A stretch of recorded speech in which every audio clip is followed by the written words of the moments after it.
प्रोनेसिस investor academy के इस brand new video में आप सभी का स्वागत है। ऑन पॉपुलर डिमांड फाइनली हम स्टॉक्स पे दैट इज डायरेक्ट इक्विटी पे आपके लिए एक सीरीज ला रहे हैं। तो इस सीरीज में हम कई सारे वीडियोस पब्लिश करेंगे। उसमें मैं सबसे पहले ट्राई करूंगा कि मेरे वॉच लिस्ट में जो स्टॉक्स हैं उसके बारे में आपको डिटेल में बताऊं। सो नाउ ये वॉच लिस्ट क्या होता है, तो जनरली मैं 20-25 स्टॉक्स में अपना इन्वेस्टमेंट करता हूं, मैक्सिमम अप टू 30 स्टॉक्स। इन इन्वेस्टमेंट्स के लिए मैंने 50 कंपनीज का एक वॉच लिस्ट बनाया हुआ है। इस वॉच लिस्ट में जितनी भी कंपनीज है, ऑफ कोर्स वो टॉप क्लास की कंपनीज है। टॉप क्लास की कंपनीज का मतलब हुआ कि उनका फाइनेंशियल काफी अच्छा है, उनका मैनेजमेंट भी अच्छा है और साथ ही उनका फ्यूचर पोटेंशियल भी अच्छा है। जब भी मुझे अपना इन्वेस्टमेंट करना होता है तो मैं इसी 50 कंपनीज के वॉच लिस्ट में जिस भी कंपनीज का वैल्यूएशन अच्छा हो उन कंपनीज में अपना इन्वेस्टमेंट करता हूं। यहां पर आप ध्यान में रखें कि अच्छी कंपनी और अच्छे स्टॉक में डिफरेंस होता है। कोई भी कंपनी कितना भी अच्छा क्यों ना हो, अगर उसका वैल्यूएशन अच्छा नहीं है, दैट इज अगर वो अच्छे रेट पे नहीं मिल रहा है, तो उस टॉप क्लास की कंपनी के स्टॉक को हम अच्छा स्टॉक नहीं बोलेंगे। तो जब भी हमें अपना इन्वेस्टमेंट करना होता है तो हम उन्हीं टॉप क्लास की कंपनीज में अपना इन्वेस्टमेंट करेंगे जिनका वैल्यूएशन भी कुछ हद तक रीजनेबल हो। हमारा फर्स्ट स्मॉल कैप कंपनी है एक लॉजिस्टिक कंपनी। आपने सुना होगा पीएम गति शक्ति नेशनल मास्टर प्लान के बारे में। तो फिलहाल जो इंडिया का लॉजिस्टिक कॉस्ट है वो अबाउट 13 to 14% ऑफ जीडीपी है। तो अब यहां ट्राई किया जा रहा है कि इस लॉजिस्टिक कॉस्ट को हम अबाउट 4 to 5% तक कम करें। दैट इज लॉजिस्टिक जो कॉस्ट है एनुअल, उसे हम अबाउट 8 to 9% ऑफ जीडीपी करें। और अगर हम ये कर पाते हैं तो ओवरऑल हम अबाउट 10 लाख करोड़ तक सेव कर पाएंगे annually. So now that government overall logistic cost को कम कर रही है, जिसके कारण काफी इफिशियंसी आएगा इस सेक्टर में और जो भी लॉजिस्टिक रिलेटेड कंपनीज हैं वहां से भी हम अच्छे रिटर्न्स फ्यूचर में एक्सपेक्ट कर सकते हैं। In fact because of this recent times में आपने देखा होगा कि कुछ म्यूचुअल फंड कंपनीज ने लॉजिस्टिक फंड्स लॉन्च किया है। सो हमारा फर्स्ट स्टॉक है वीआरएल लॉजिस्टिक।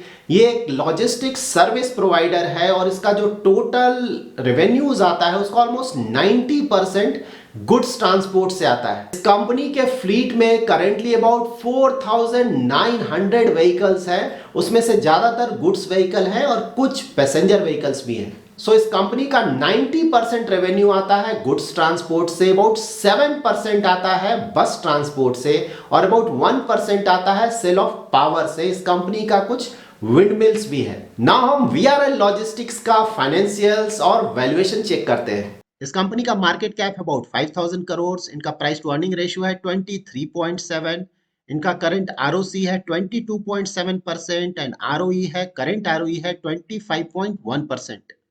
इनका अगर आप सेल्स ग्रोथ देखें तो सेल्स ग्रोथ अच्छा नहीं रहा है। लास्ट 5 ईयर्स का 6%, लास्ट 3 ईयर का 4%, लेकिन ट्रेलिंग 12 मंथ्स का अगर आप सेल्स ग्रोथ देखें तो काफी अच्छा रहा है 34%। यहाँ पर अगर आप प्रॉफिट देखें तो प्रॉफिट इनका अच्छा रहा है लास्ट 5 ईयर में 17% का, 3 ईयर्स में 19% का और ट्रेलिंग 12 मंथ्स का 112%, जो कि काफी अच्छा है।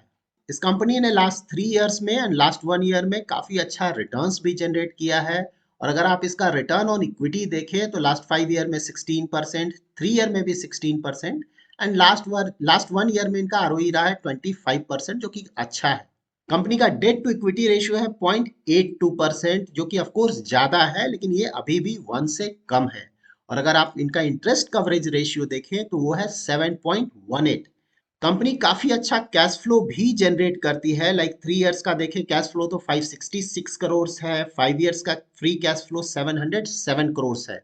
सो ओवरऑल जो हमने फाइनेंशियल्स चेक किया है इस कंपनी का, तो फाइनेंशियल वाइज ये एक अच्छी कंपनी है। नाउ हम इस स्टॉक का वैल्यूएशन चेक कर लेते हैं in terms of P ratio. तो अगर आप लास्ट देखें तो इनका मीडियन पी रहा है 32, लास्ट 5 इयर्स में इनका मीडियम पी रहा है अबाउट 30, लास्ट 3 इयर्स में रहा है 27.7, लास्ट 1 ईयर में रहा है 33। और अगर आप इस स्टॉक का करंट वैल्यूएशन देखें तो वो है 23.7, जो कि ज्यादा नहीं है as compare to past valuations. So उससे ये पता चलता है कि वैल्यूएशन वाइज ये स्टॉक करेंटली ओवर वैल्यूड नहीं है। अभी मैंने आपको जिस स्टॉक के बारे में बताया, ऑफ कोर्स वो काफी अच्छा स्टॉक है। लॉन्ग टर्म में हम काफी अच्छे रिटर्न्स भी एक्सपेक्ट कर सकते हैं स्टॉक से। लेकिन यहाँ पे आपको ध्यान में रखना है कि ये स्टॉक एक स्मॉल कैप कैटेगरी का स्टॉक है और स्मॉल कैप के कैटेगरी के स्टॉक्स काफ़ी ज़्यादा रिस्की होते हैं। अगर मार्केट में काफ़ी बड़ा गिरावट आता है तो स्मॉल कैप के स्टॉक्स काफ़ी ज़्यादा गिर सकते हैं, 50, 60 या 70% तक। तो आप अगर बहुत ज़्यादा रिस्क ले सकते हैं, आपका investment horizon very long term का है, तभी आप इस तरह के स्टॉक्स को अपने पोर्टफोलियो में इंक्लूड करें। लाइक ये मेरे वॉच लिस्ट का एक स्टॉक है, मैंने करंटली इस स्टॉक में अपना इन्वेस्टमेंट नहीं किया है। मैं ये एक्सपेक्ट कर रहा हूं कि ये जो स्टॉक है वो मुझे और भी अच्छे वैल्यूएशंस पे मिलेगा, तब शायद मैं इस स्टॉक में अपना इन्वेस्टमेंट करूंगा। यहाँ पे आप ध्यान में रखें कि मैं एक वेरी एग्रेसिव इन्वेस्टर हूं, साथ ही मेरा जो इन्वेस्टमेंट होराइजन है वो वेरी लॉन्ग टर्म का है, दैट इज 10 ईयर प्लस का है। ये वीडियो सिर्फ एजुकेशनल पर्पस के लिए, किसी भी तरह का एडवाइस या रिकमेंडेशन नहीं है। अगर आप इस तरह के स्टॉक्स में अपना इन्वेस्टमेंट करना चाहते हैं तो आप खुद का रिसर्च जरूर करें या फिर अपने इन्वेस्टमेंट एडवाइजर से कंसल्ट करें। अगर आप भी स्टॉक्स में अपना इन्वेस्टमेंट करते हैं या फिर प्लान कर रहे हैं इन्वेस्टमेंट करने के लिए, तो उसके लिए आपको एक काफी अच्छा ट्रेडिंग और डीमैट अकाउंट चाहिए। जब भी आप खुद के लिए एक अच्छा डीमैट और ट्रेडिंग अकाउंट खोजते हैं तो आपको दो बातों का ध्यान में रखना है।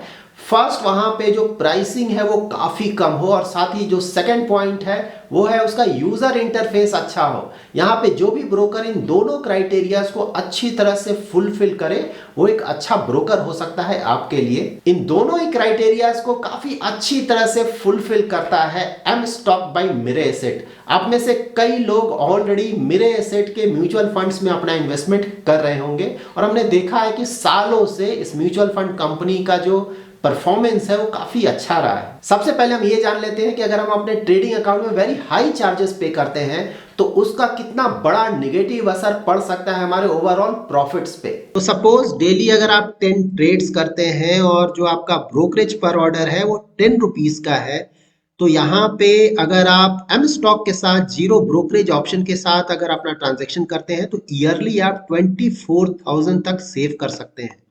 और अगर ब्रोकरेज चार्जेस 20 रुपीज है तो 48,000 आप ईयरली सेव कर सकते हैं। साथ ही अगर आप नंबर ऑफ ऑर्डर्स अगर आप ज्यादा करते हैं डेली, सपोज 20 ऑर्डर्स और 20 रुपीज पर ऑर्डर आप अगर ब्रोकरेज देते हैं, तो यहाँ पे because of M stocks zero brokerage offer आप 96,000 तक सेव कर सकते हैं। M stock by Mirae Asset आपको 3 ऑप्शंस देता है। फर्स्ट ऑप्शन में आप अकाउंट ओपनिंग फी 999 पे करेंगे, डीमैट चार्जेस 999 पे करेंगे, आपको जीएसटी लगेगा, पार्टनर फी लगेगा, तो टोटल चार्जेस आएंगे आपको 2414.63। अगर आप ये पे करते हैं तो आपको life time free zero brokerage charges मिलेगा और साथ ही जो डीमैट चार्जेस होंगे वो भी लाइफ टाइम फ्री होंगे। सेकेंड ऑप्शन है कि आप अकाउंट ओपनिंग फी 999 पे करें प्लस जीएसटी और पार्टनर फी पे करें तो टोटल पेमेंट होगा 1207.31 रुपीज।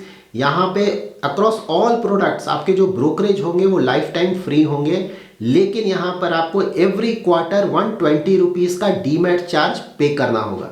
थर्ड ऑप्शन है कि आप 149 रुपीज का अकाउंट ओपनिंग फी पे करें, साथ ही जीएसटी और पार्टनर फी पे करें तो टोटल पे आउट होगा 180.07 रुपीज। यहाँ पर आपको पर ऑर्डर 20 रुपीज पे करना होगा और साथ ही जो डिलीवरी है, म्यूचुअल फंड्स हैं और आईपीओज हैं, वहां के ट्रांजैक्शंस फ्री होंगे। अगर आप एक एक्टिव ट्रेडर हैं तो आपके लिए जो जीरो ब्रोकरेज ऑप्शन है वो काफी अच्छा है, क्योंकि ऑलरेडी आपने देखा है कि अगर आप ब्रोकरेज चार्जेस पे करते हैं तो उसके कारण आपका जो ओवरऑल प्रॉफिट है वो काफी कम हो जाता है। अगर आप M stock by Mirae Asset के बारे में और डिटेल में जानना चाहते हैं तो मैंने ऑलरेडी इसका लिंक डिस्क्रिप्शन में शेयर किया हुआ है। Investments in securities markets are subject to market risks. Read all the related documents carefully before investing.